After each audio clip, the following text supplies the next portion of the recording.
Thank you for having me. And I'm a mover and a shaker, so I will be moving all around. Sorry, everyone who's watching. Before we get started, as Jamie said, my name is Sydney Schuttrow. I am the statewide volunteer program coordinator for Tennessee SHIP, or the State Health Insurance Assistance Program, and I work for the Tennessee Commission on Aging and Disability. So any aging services, home and community-based services, elder abuse, guardianship, ombudsman, programs like that go through my organization. Before I get started, I want to go over the little paperclip packet that I gave you. The first thing that you should see is what most people tell me is the most important thing that I will ever give to you, and that is my business card. I am happy to speak to anybody at any time individually. You can speak on a beneficiary's behalf. I'll speak to the beneficiary themselves. I'll speak to sons, daughters, neighbors, whoever. So my card has, of course, phone number, email. I will tell you that the first week of October, we're doing about 9 trainings across the state, so I may not be in the office. I am good at leaving on my voicemail when I will be out and when I'll return. And typically, if I'm out for a long period of time, give me a couple days. If I'm in the office and you call me in the morning, I try and get back to you in the afternoon or first thing the next morning. Okay? The next thing we have is our little push card for our Medicare program. It's in orange. All of these categories listed is what we counsel on. So there's a wide variety of Medicare topics, and we can help you with any one of them. If it's an appeal, if it's a claim, we are happy to help. We also have our 1-877 number, or our toll-free number. If you have a client or a family member of a client that is in Memphis, Tennessee, I'm based in Nashville, but I am the statewide counselor. If they call this 1-877 number, it's going to route them to our Memphis area office. So depending on what area code you're calling from, it's going to route you to a local counselor. On the back, we have our sister organization, the SMP program, or Senior Medicare Patrol. These are our fraud and abuse partners. So if you have a client, and this is happening a lot more, who falls for a scam. You get telemarketing calls all the time. And one we'll talk about actually at the end of the presentation about getting a drug card for $399 that covers all your medications. And they sign up, and then their bank account's wiped out. We got to let these people know so we can get their money back, and we can, I'm recorded, we'll get them in trouble. Trying to say it nicely. Hopefully CMS doesn't see this. No. So that's our push card. The next one is, yes ma'am. So I have a question. You said if someone calls from the number, if they don't talk to anybody, then automatically routes them to. Well, right now our system is a callback system. So we don't have anyone that actually answers live calls. We just Right. If you have an out-of-state area code, typically you're going to be automatically routed to our Nashville office. But our system is a callback system, and we try and call people back. If you don't get someone on the phone, then you'll leave a message, and our goal is to call you back within 48 hours. During open enrollment, which we'll talk about in a little bit, it's probably going to be more of a 5-day callback since we get hundreds of calls a day. But that is a very good question. Thank you for asking that. The next brochure is extra help. So for our low-income beneficiaries, there are programs to help them pay for prescription drugs, premiums, co-pays, deductibles, things like that. This brochure is an amazing cheat sheet that I have posted all over my cubicle. So if someone asks me, I'm having trouble paying for some medications, or I'm having trouble paying for my premiums, I can ask them if they fall within these income ranges and resource ranges, and we can do applications to get them assistance if they qualify. Even if they're about $20 or so over that limit, I'll still do the application because, hey, you never know. What someone's getting in the bank may be different than what Social Security has on file. All right, there's that one. The next one is a red one. This is our SMP program that I was just telling you about, our fraud and abuse partner. This is their brochure. Their motto is to protect, detect, and report. We want to protect all of our Medicare beneficiaries. We want them to know the warning signs that if a random person calls and asks for your Social Security number, don't give it to them. And we also have to report it. If we do not report the scammers or the really suspicious activity that's going on, it's going to continue. And we want to make sure that that stops. Because Sadly, our seniors, our older adults, our disabled population are the most vulnerable. So we want to make sure that they aren't getting preyed upon. The last little push card here is for our local area agencies on aging and disability. These are all the services that my organization and the local area agencies across the state provide. On the back is a handy-dandy state map. So you can look at your county, and this is only for Tennessee, so if you have clients in Kentucky, I can get you some information on Kentucky if needed. But this is strictly Tennessee specific. So let's see, Montgomery County, you're in the Greater Nashville Area Agency on Aging, in like the light tan, maybe light orange. That's who your clients would call if they need any of these services. Okay? All righty, any questions so far besides what is Medicare? Because that's what we're going to get into now. All righty, so raise your hand if you know someone who is on Medicare. Most everybody's hand should be raised because it's either going to be mom or dad, aunt or uncle, brother, sister, neighbor, congregation member at church. Everyone knows at least one person who is on Medicare. So what is Medicare? Medicare is insurance for 3 different groups of people. Our individuals 65 years of age or older, anyone who is receiving Social Security disability income that has received those benefits for 24 consecutive months, or 2 years. Now this is not SSI. This is not supplemental security income. For our beneficiaries who have extremely low income, the government kind of comes in and gives them a little bit more money. That's not the technical way of describing that. Again, we have an attorney coming who can probably give you the actual definition. So SSDI, you have to pay into the system in order to get the benefits. SSI is an entitlement, so you don't necessarily have to pay in to get those benefits. So when we're talking about Medicare, you have to pay into the system in order to get Medicare. So if you have SSI, you're not going to get Medicare. But if you have Social Security disability income, meaning Social Security has deemed you disabled, then you can get on Medicare if you've been on Social Security disability for 2 consecutive years. Also, anyone at any age who's ever been diagnosed with end-stage renal disease or kidney failure will automatically get Medicare. Same thing with Lou Gehrig's disease or ALS. I can never say the long clinical word, but you know what I'm referring to. They also get Medicare when they first become eligible for SSDI. It's administered through the Centers for Medicare and Medicaid Services, but does anyone know who you have to go to enroll into Medicare? Social Security Administration. See, you guys don't need me, you know all this. So here's what your Medicare card looks like. So we always refer to it as the red, white, and blue Medicare card. It's a lot easier for our beneficiaries to look in their wallet and get it. So it's got the Medicare number. Word of advice. Don't tell beneficiaries to call 1-800-MEDICARE unless it's a specific billing or appeals question. If you say, oh, you know, you need a drug plan comparison, call Medicare, all they're going to do is tell that beneficiary to call their local SHIP program. So just to save them a phone call and a whole lot of time on hold, just give them the local SHIP number or that 1877 number that's on that pamphlet. You have the beneficiary's name and the Medicare number. Does anyone know typically what the Medicare number is? Just shout it out. Don't be shy. Yes.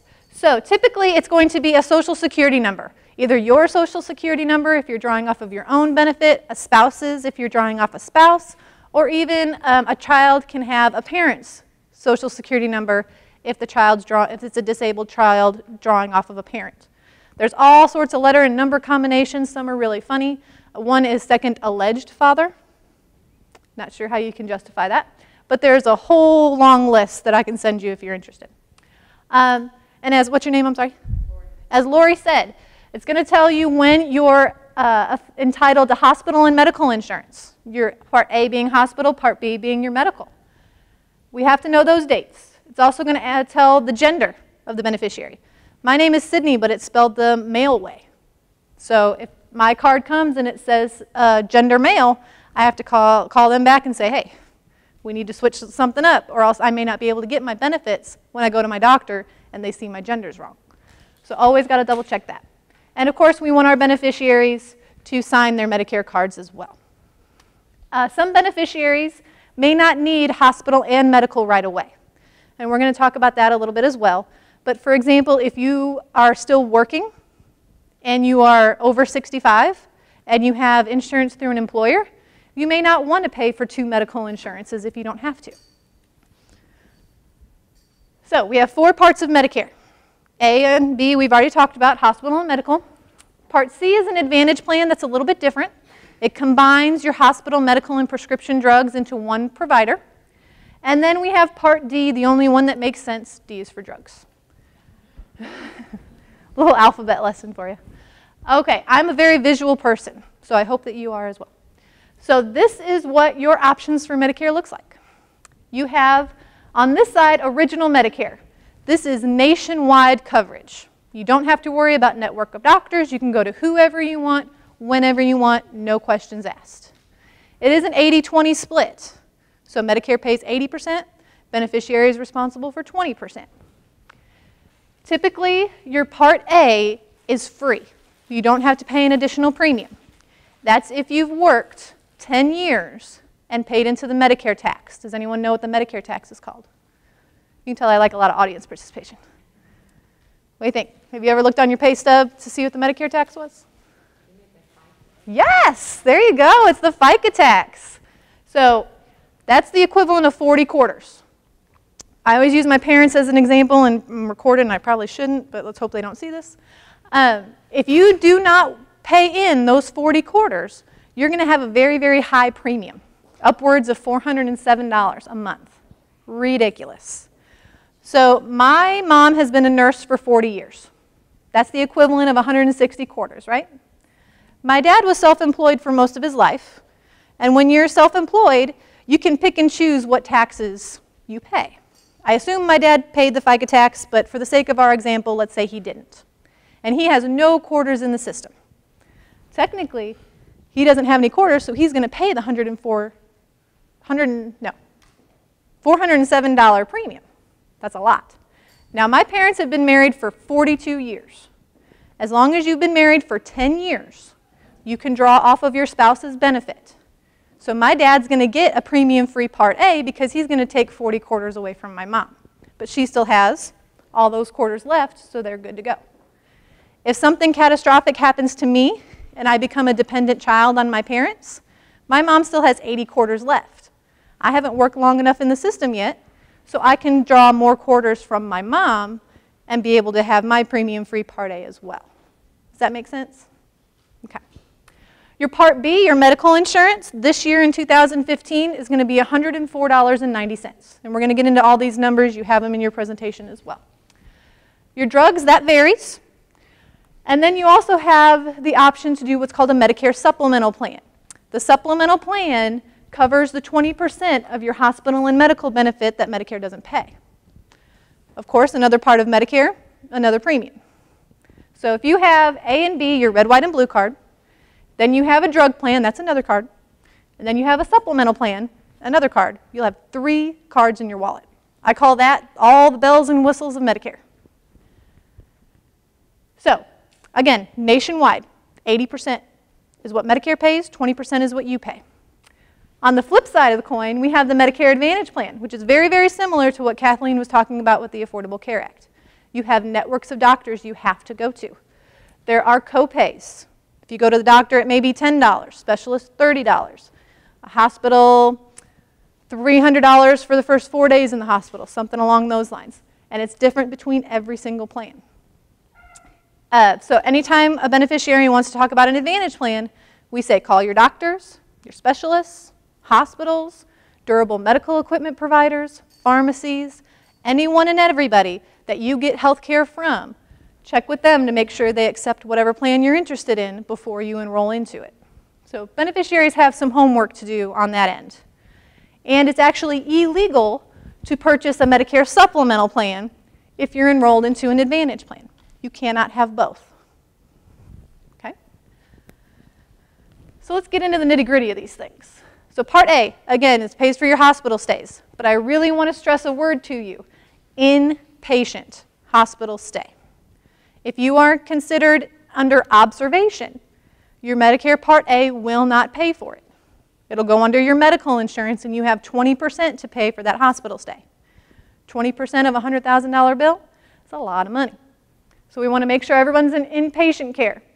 You can also get skilled nursing facility stays, home health care, hospice is a big one as well for our terminally ill beneficiaries. And it's an interesting one, but you can also get blood covered as well. So let's look at some costs. For a 60-day stay in the hospital, a beneficiary is responsible for $1,260 in 2015. We won't know the 2016 numbers probably until the mid or end of November, but I'm happy to send those to Jamie so she can get you updated on the 2016 numbers when they are released. If someone's in the hospital for longer than 60 days, you can see their copays go very, very high. So $315 or even $630 per day. Those are very rare. We typically don't see a lot of beneficiaries fall into those copays. I've only had 2 beneficiaries in the 5 years that I've been with the program fall within those categories. Skilled nursing. This is not long-term care. This is not going into a nursing home for long-term custodial care. This is, for example, let's say I fall and break my hip and I need to go into rehab to get my mobility back. That's more of, or a stroke and I need to get motor function back. Something along those lines. It's free for the first 20 days. And then if you need longer than 20 days, you can see it goes up to $157.50 per day. We have a lot of skilled nursing facilities that try and get those beneficiaries out within that first 3 weeks. Not because they don't need it, but it's to save the beneficiary money. They have gradual goals that the beneficiary has to meet. You know, by day 3, you need to be able to stand. By day 6, you need to be able to walk to the restroom. By day 10, you need to be able to shower on your own. You know, so they have gradual steps to make sure you are safe when you go back to your home. Blood. This is a very interesting one. If the hospital has to pay for you to have a blood transfusion, you are responsible 100% for the first 3 units that go into your body. Very rare. You know, typically we get blood free from a blood bank, but let's say, for example, you're a very rare blood type, and we don't have any left in the hospital, and we have to buy some from Joe Schmo blood bank. I don't know. Then you would be responsible for the first 3 pints. But a little caveat to this, and we find all the loopholes that we can, trust me. You can have 3 people donate blood on your behalf, and you won't have to pay that cost. So I'm going to make friends with 3 people in this room, and you all have to donate blood for me. It does not have to be the same blood type either. Any additional pint, you're responsible for that 20%. Again, we're back to the 80-20 split. Home health care is free. Rarely do you get anything for free from Medicare. Now, there are some specific requirements for home health care, such as you have to be declared homebound. Now, this does not mean bed-bound or wheelchair-bound. It means it takes, well, in layman's terms, it means it takes extreme effort and you need a lot of assistance in order to go out and do daily activities. There's typically 3 places you can go, but we just found out 4. Does anyone know where those 4 places you can go and still be declared homebound? What do you think? Attend a religious service. Any type of medical, that's hospital, specialist, doctor, okay? Not grocery store, that takes too much effort. That's more in the religious part, the funeral. Not the pharmacy. Well, that's more into the medical as well. Not school. Family's got to come to you. The new one that we found that I can't figure out a clue to give you is you can do personal grooming. So you can go get your hair cut.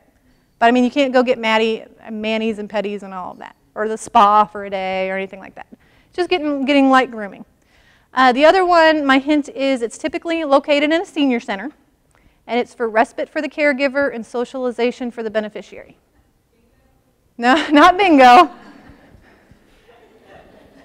I wish, dang it. Not bingo. Yes, adult daycare services. Yeah, adult daycare services. See, that was fun. Okay. However, if the beneficiary needs any type of durable medical equipment, walker, wheelchair, hospital bed, oxygen, things of that nature, they're back to that 20% coinsurance. But any home health care, the speech, physical, occupational therapies that come into the home so you don't have to go to the facility, that's all free. Hospice care is for our terminally ill beneficiaries that the doctor has determined have 6 months left left to live or less. We have beneficiaries who've been on hospice for years. As long as that doctor still says, based on XYZ test, you still have cancer and we still expect you to live 6 more months or whatever they say. You can be on hospice as long as you need to. Now, if you are in an inpatient facility, I know Alive Hospice is a big one in Nashville. I'm not sure what a big one around here is. But if you're actually in a facility, you're going to be responsible for 5% of that stay. Not that big of a percentage. But you can also get hospice in your home. So you don't always have to go to a facility. One thing I found out that was really neat, let's say I'm taking care of mom at hospice in the home. But I have to go out of town for a conference for a week. Well, what am I going to do with mom? She can't be by herself, obviously. What you can do is you can put her into a hospice facility for up to 5 days in a row. Whether that's for work, whether you just need a vacation, you need a couple days respite. As long as it's just in a 5-day increment, and then you take mom back home, or dad, or whoever, and then they can go in again. You can't abuse it. Like if she's out for 5 days, in 1 day, out for 5 days, in 1 day, they're going to find that a little suspicious. But there is some respite options. And it's also a $5 copay per prescription, not per time you use the prescription. Like if I need morphine 4 times a day, it's just a $5 copay for morphine. It's not $5 per time a day I need the morphine. Hospice is for comfort and pain relief, not a cure. So if I have cancer and there's a new experimental treatment that's coming out that I want to try to prolong my life, I'll have to leave hospice benefits, try that treatment.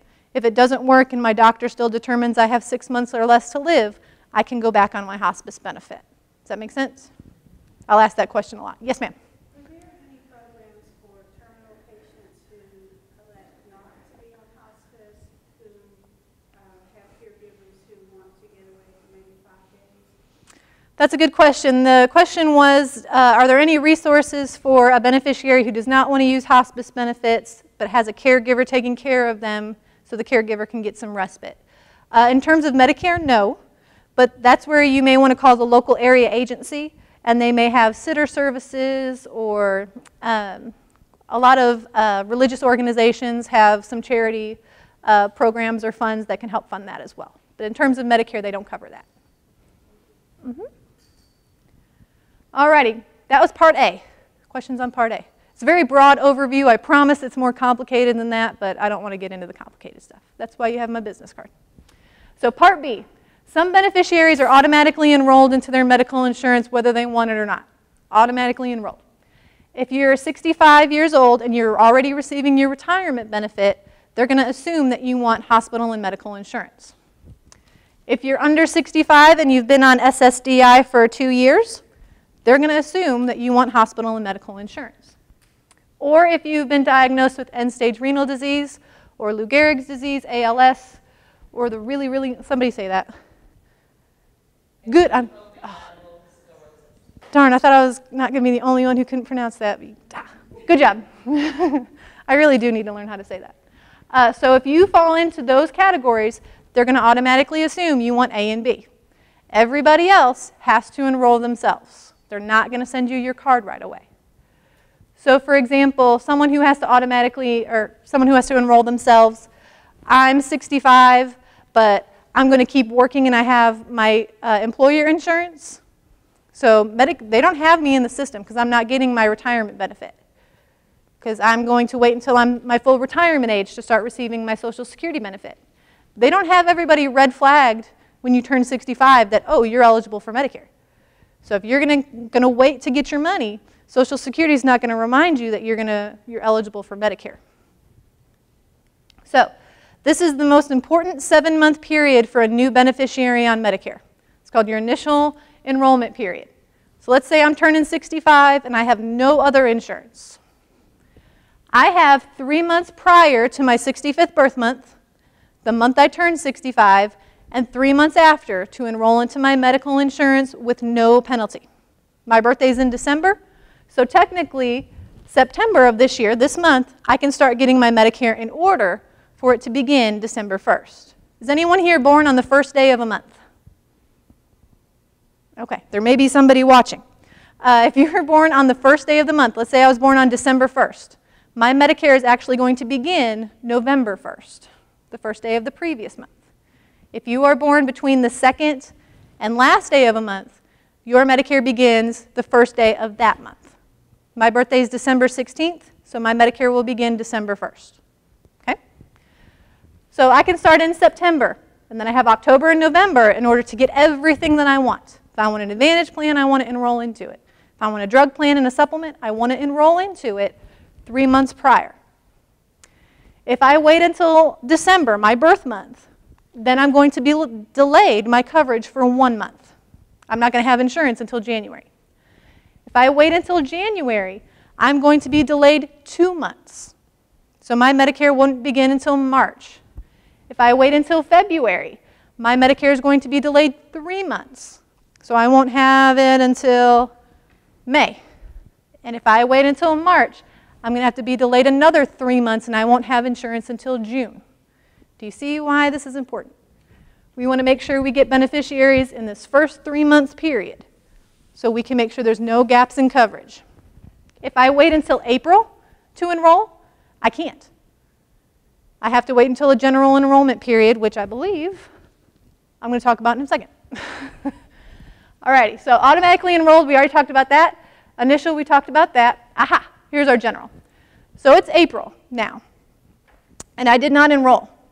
In order for me to get my medical insurance, I can only enroll between January 1st and March 31st. But it's April 1st. So now what happens?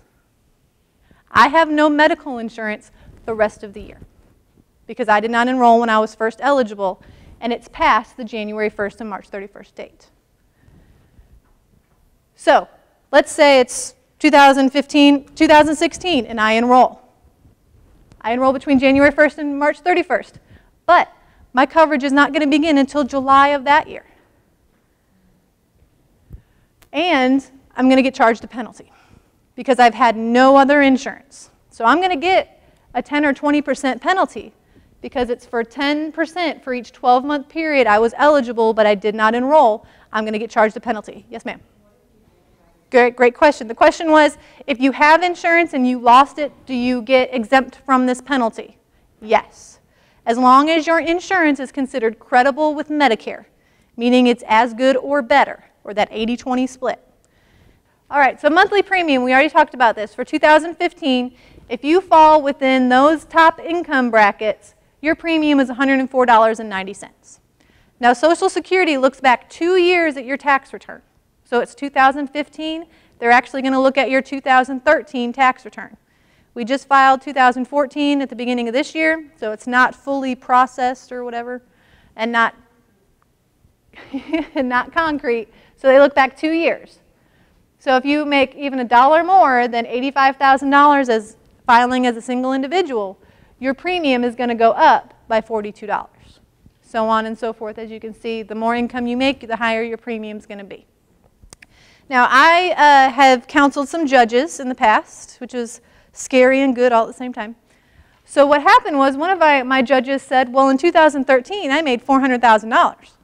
But here in 2015, I've retired, and I'm down to $60,000. I can't afford it going up by $42. You can appeal that to Social Security and show them how dramatic your change of income was. I had another gentleman, not a judge, who wanted to appeal it. I've had 5 people appeal it and 4 have won.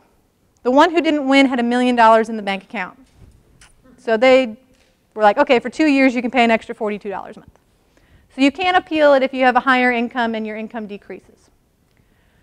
What does Part B cover? You can see everything that it covers. Doctors, doctors, surgeries, durable medical equipment, preventative services. Anything that you get in a doctor's setting is going to be covered under your medical insurance, whether that doctor is a specialist or just a primary care doctor.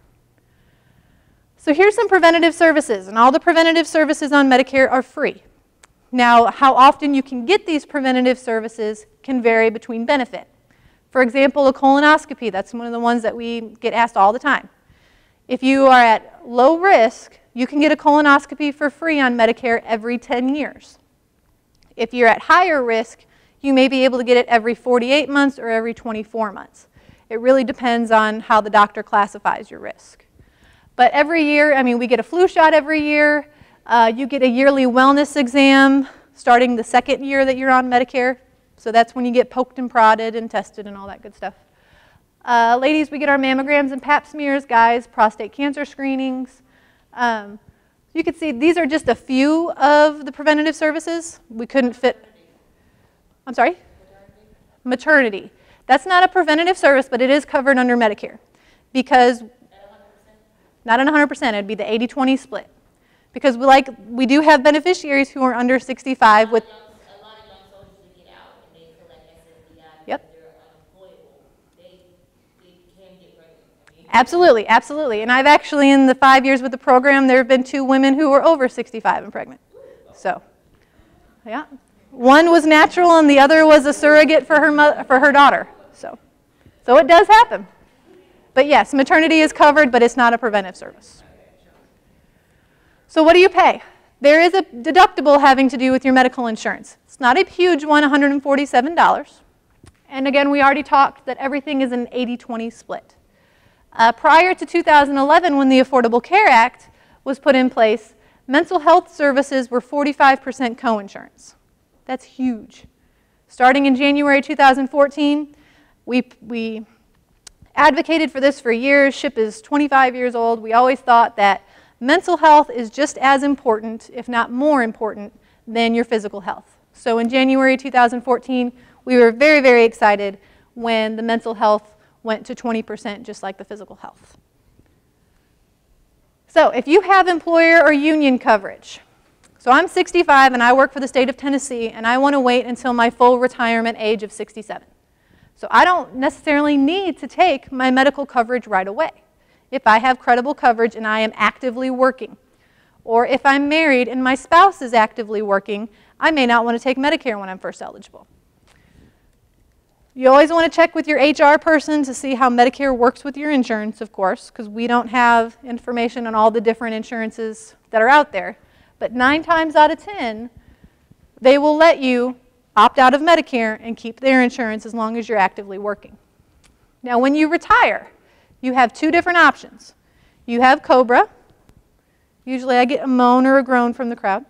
COBRA is extremely expensive. If you have the option between COBRA and Medicare, please, please, please go with Medicare. Medicare is $104.90 a month. COBRA is around $1,200. You can weigh that out. So let's say I'm going to retire December 31st, 2015. I have 8 months from my retirement date to enroll into Medicare Part B with no penalty. So I can wait until August of the next year to enroll into my Part B. But we don't want beneficiaries to have any gaps in coverage. We want everyone to be insured all the time. So if I have a beneficiary retiring December 31st, I'm going to help them get their Medicare ready to go July 1st or January 1st of that next year. Okay? Medicare and TRICARE. TRICARE, like I said, is the best coverage that a retired military serviceman or woman can get. And they are owed this for everything that they've done for us. So there are beneficiaries, like you said earlier, who may come back and get Social Security disability, but they may be working on base, and they can still get their TRICARE benefit. So if they're still actively working and they turn eligible for Medicare, they only need their Part A, and they can keep their TRICARE. However, when they retire, then they need Medicare Part B to keep their TRICARE for life. TRICARE for life, the reason you need Part B is because that way you can go to a veterans hospital as well as a civilian hospital. So I'm going to use Perry County, Tennessee as an example, down by Alabama, super duper rural. I think the closest VA hospital for them is either going to be in Georgia or Alabama or in Nashville, which is a good 2 or 3 hour drive. So if an emergency happens in Perry County, that veteran can go to a civilian hospital rather than having to be transported to a veterans hospital. They may want to go to the veterans hospital once they're stabilized, which is completely fine. But for that first emergency, day or two, they'll be able to get medical attention right away. Okay. Go ahead. So the situation, and I'm not sure if anyone can hear, but in about 3 years, she'll turn 65. Let's say she's going to enroll into her Social Security retirement benefit at 62. When she turns 65, she's automatically going to be enrolled into her hospital and medical insurance. Even though it does cost you money, what's going to happen is that $104.90 is automatically going to be deducted from your Social Security check. So you don't technically have to send a check in. It's automatically going to be deducted from your benefits. That's why they've automatically enrolled you. She'll notice it since she's 62. She'll notice when she's 65, $105 has been taken out. But that's when she'll know. Yes, ma'am? Yes. So what you can do at 65, you want to keep your Part A, but if you still have TRICARE, either and you're actively working or your spouse is actively working, you can postpone, or what we call opting out, of Medicare Part B since you have credible coverage through TRICARE. Now, let's say you retire at 67. You'll have that 8-month special enrollment period that we just talked about to enroll into your Part B and get your TRICARE for life. But if you're already enrolled in your Social Security benefit before you turn 65, they're going to think you already want those benefits. They're not going to look and see, oh, well, you have employer insurance or you're still working. They're not going to look into all of that. And so you get no penalty if you opt out if you have other insurance. Yes, that's correct. You do not get charged a penalty if you have credible coverage. Now, CHAMP VA is not considered credible medical coverage with Medicare. So if you have 100% medical insurance through CHAMP VA and you do not enroll into Part B, when you do, you will be charged a penalty. COBRA insurance that we just talked about, not considered credible coverage. This doesn't really apply to Tennessee very much. Indian Health Services does not qualify as medical credible coverage. Did you have another question? Yes. TRICARE insurance does count as credible coverage, as long as either you or your spouse is actively working. We had a situation in Nashville where, and I don't want to say which hospital it was, but there was a hospital that's trying to get people to retire early. And they say, okay, here's your early retirement package, and we'll keep you on our insurance for a year after you retire. Well, those people who did early retirement were not actively working for a year. So that was not credible coverage because they were not actively employed. So as long as they are, that's the key word I want everyone to remember is actively working in order for that insurance to be considered credible. Alrighty, so what's not covered under Part A and B? Long-term care, we talked about this. Medicare does not cover long-term care stays or nursing home stays.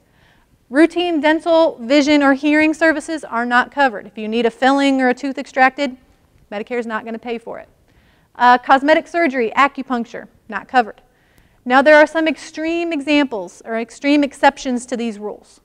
I don't know how the body works, but if you have a rotting tooth, it can have a blood infection and affect your brain and your heart. If that is the case, and there is medical documentation to back that up, Medicare will pay to get that tooth extracted. Okay? Let's say, for example, I'm in a horrific car accident, and I completely shatter my nose. I may not get the nose I want, but Medicare will pay to have my nose reconstructed so I can breathe. I got a couple chuckles. Thank you. I appreciate that. That's when I usually try and get everybody back with me, so I appreciate the chuckles on that one. And another one, this one's been a little debated back and forth between some of my colleagues, but I have had one beneficiary who was diagnosed with breast cancer and had a double mastectomy and was able to get reconstructive surgery. That's probably a very big exception.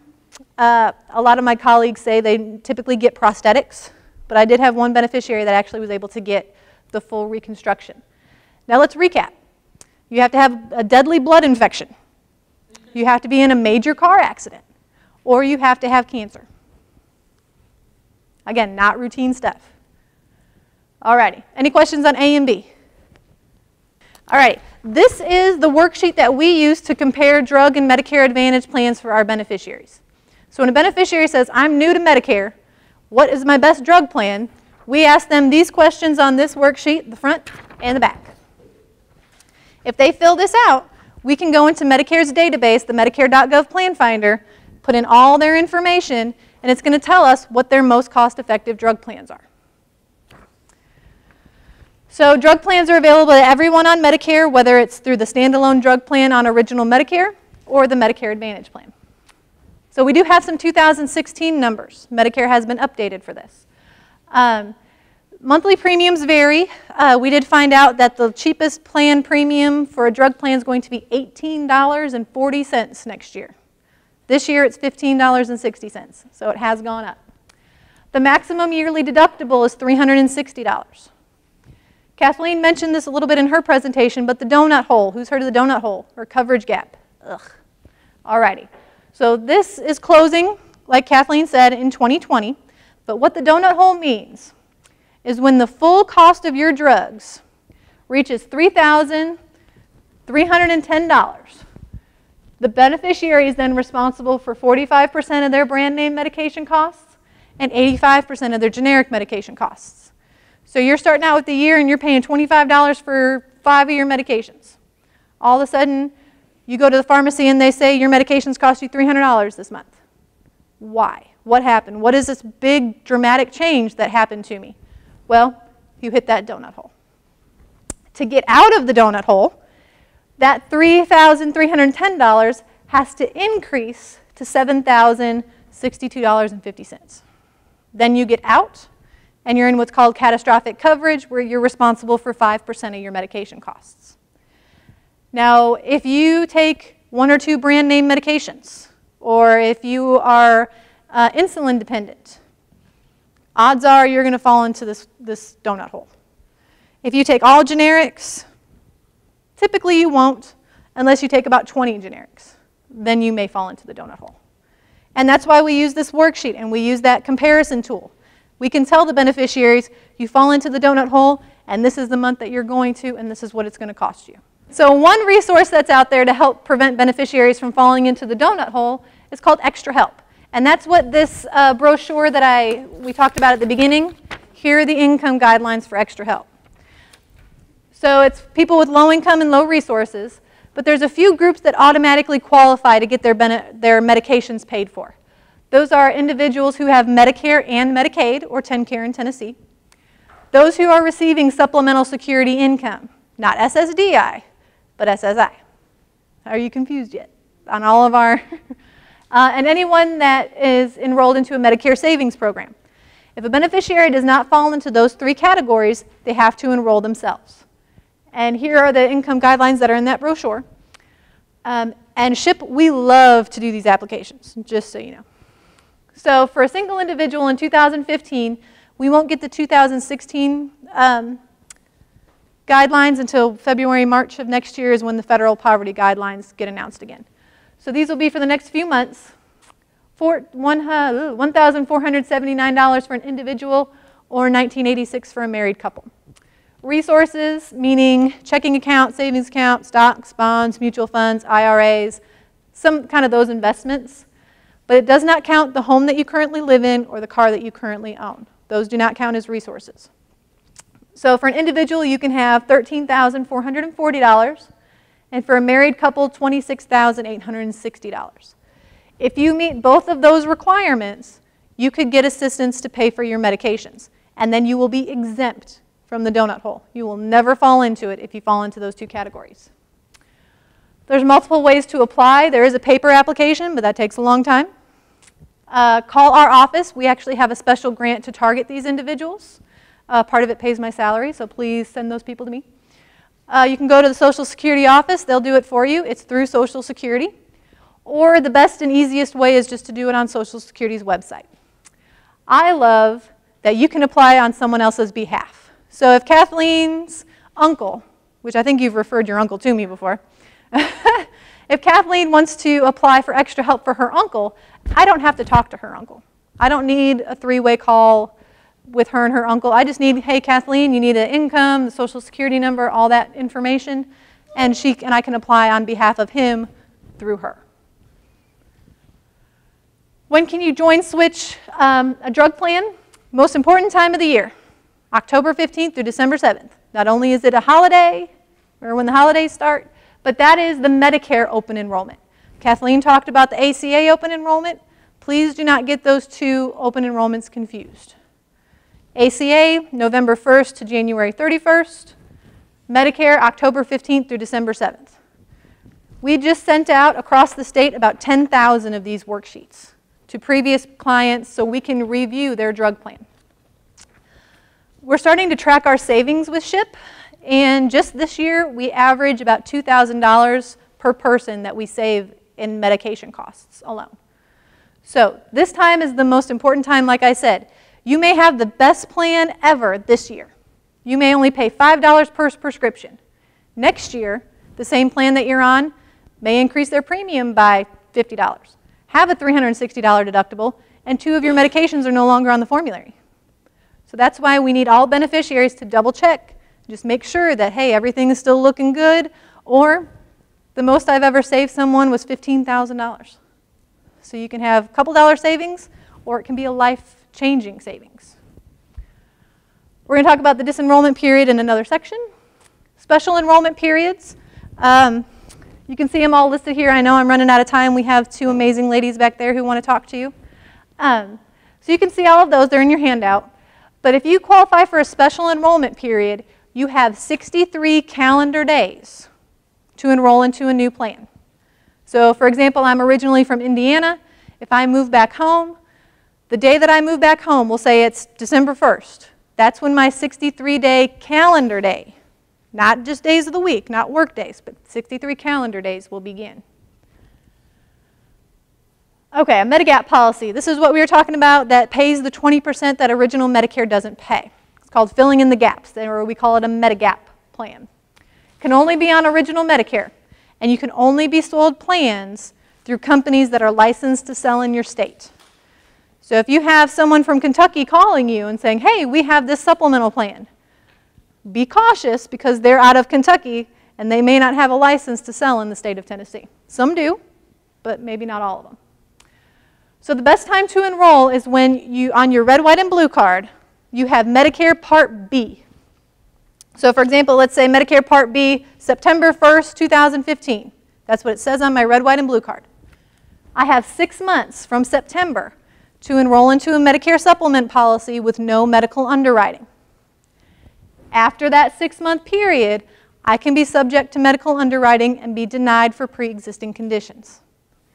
Now, a lot of people are always give me that funny look like, Kathleen said, the Affordable Care Act exempts all those pre-existing condition requirements.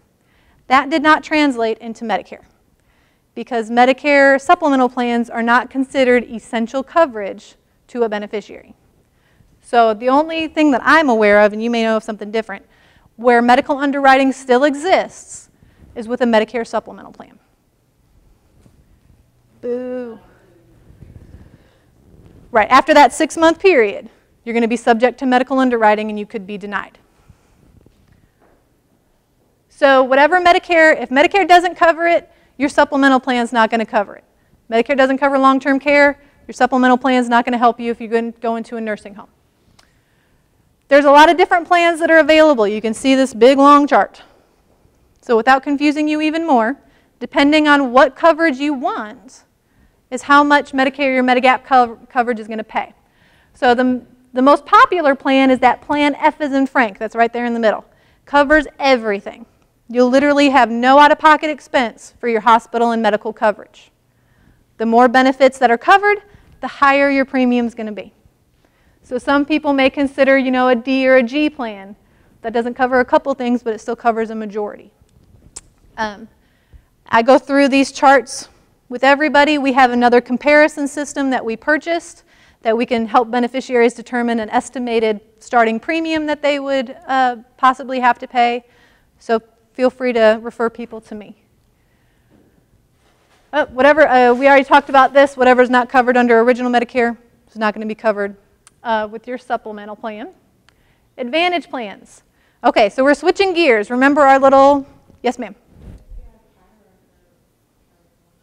That's a very good question. The question, what if you need cataract surgery?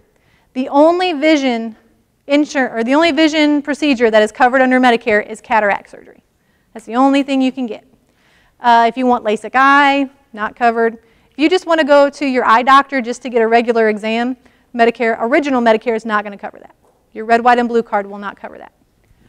But I'm glad that you mentioned that, because on an Advantage plan, on the flip side of our chart, you may be able to get additional benefits of dental, vision, and hearing. This is what a lot of our beneficiaries, we actually did a speaking tour, the commission did, asking, we did it here in Clarksville, what are the most important things that our older adults need that they don't have access to? The top 2 answers were dental and vision coverage. So an Advantage plan has those benefits, but don't get too excited. They're not Delta dental plans or iMed plans or anything like that. It's mainly preventative services. You can get a cleaning and an x-ray and an oral exam, but if you need that tooth extracted, you're still going to pay for it. If you need dentures, you're still going to pay for them. If you can get an eye exam, but if you need glasses or contacts, you're still going to have to pay for them. Think of Medicare Advantage plans as a dartboard. I told you I'm a visual person. So typically in our area in Tennessee, we have 3 different plans. There may be a couple more kind of mixed in, but these are our typical 3 plans. An HMO, a health maintenance organization. Remember we talked earlier, Advantage plans have copays. $10 to see the doctor, $30 to see a specialist, $300 for days 1 through 4 in the hospital, something along those lines. For an HMO, you have to stay in that doctor's network and pay those copays, or you may be paying 100% for your medical insurance and hospital insurance. So we're staying in that bullseye. Got to hit the red every single time. If you go outside of the red, then you're paying 100%. A PPO, a preferred provider organization. This one's a little trickier. Medicare actually says you can go to any doctor you want. Technically, that's true. However, if you stay within the bullseye, you pay those copays. If you go outside of the bullseye, you're paying a higher percentage, anywhere from 40 to 50% of that visit or that service. What's Medicare's percentage again? 80-20. So if your doctor's not in the network and you're going outside of the network paying 50%, you might as well go with original Medicare and save yourself 30% of the cost. And then we have special needs plans. Special needs plans are only for beneficiaries with Medicare and Medicaid. And that's typically an HMO. You're going to have to stay in that bullseye again. So we talked earlier, you want to call your doctors, hospitals, pharmacies, durable medical equipment providers, anybody and everybody you get your health care from, make sure they accept this plan you're interested in before you enroll into it. Original Medicare, you can go to whoever you want. It doesn't matter. You don't have to check for a network. Okay, in order to enroll into an Advantage plan, you have to have A and B on your red, white, and blue Medicare card. You have to have both. Most plans include drug coverage. If you talk to a SHIP counselor, you will have drug coverage. There are some plans that don't include drug coverage, but you won't have to worry about that if you talk to us. Again, the doctors and hospital networks and the benefits and cost sharing are different with those copays on the Advantage plan compared to the 80-20 split on original Medicare, and a little bit of those preventative benefits for dental, vision, and hearing. We already talked about when you can join and switch. Again, open enrollment, October 15th through December 7th is the most important time of a beneficiary on Medicare's year. We already talked about special enrollments. Here we go, the annual disenrollment period. This only pertains to beneficiaries who are on a Medicare Advantage plan. Between January 1st and February 14th, New Year's Day and Valentine's Day, if you are enrolled into an Advantage plan, you can drop that Advantage plan and go back to original Medicare and pick up a drug plan. This is a one-way street. You're going down 2nd Avenue in Nashville. All you can do is go from an Advantage plan to original Medicare. Now, if you're on original Medicare drug plan, this doesn't even apply to you. You can't do anything. You cannot go from an Advantage plan to another Advantage plan either. Just an Advantage plan to original Medicare.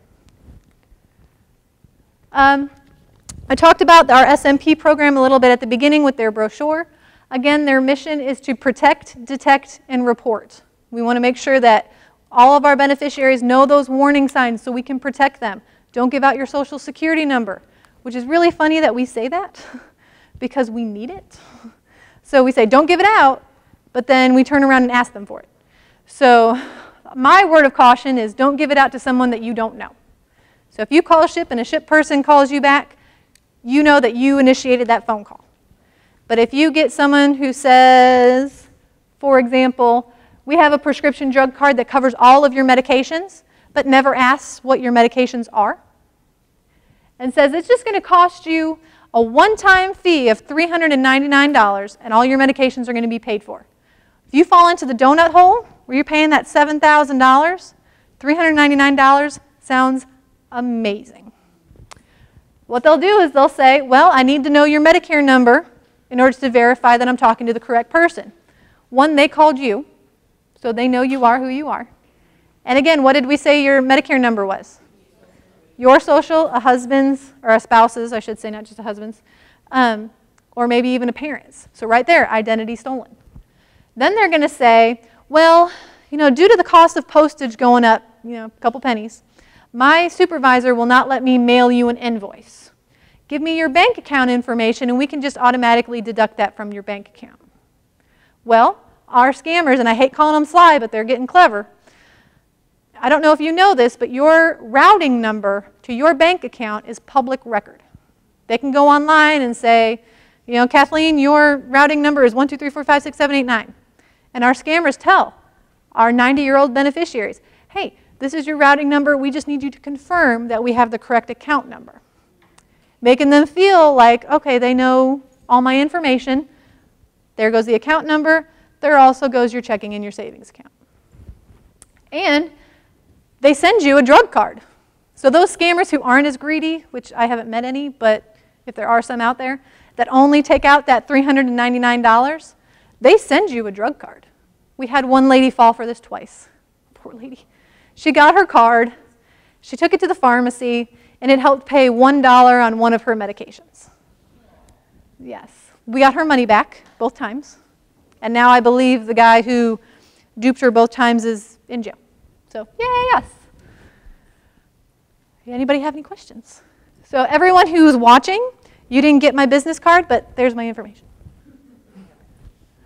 Yes? For the Medicare. Medicare Advantage plan, Yes. which enrolls you into one of the HMOs or whatever, PPO, is there a cost for that? Good question. Is there a cost for a Medicare Advantage plan, either the HMO or the PPO? Some have a $0 premium. Others have up to $200. So it really depends on what plan you get. And that's why, again, I love, love, love this worksheet. So when you're in a few years, when you're looking at your Medicare, or anybody who has parents right now who are on Medicare, or if you're on Medicare yourself, fill out this worksheet for me, send it to me, and I will tell you this is your best option. There's over, depending on where you live, there can be over 60 plans available to you. I can narrow that down to 2 or 3. So regardless where I live, or where my mother lives, I can fill this out for her and send it. Yes. Now, I only deal with Tennessee, but our comparison system compares all across the country. So when it comes to drug plan or advantage plans, I can help. But when it comes to supplemental plans, if she wants to pay the 20% Medicare doesn't, and she lives in Arizona, for example, I have no clue. That's Tennessee specific on the supplemental plans that I can compare. But drug plans and advantage plans, I can cover across the country. Or compare, not cover, compare. Ooh, use the right verbiage. Alrighty, call me, email me,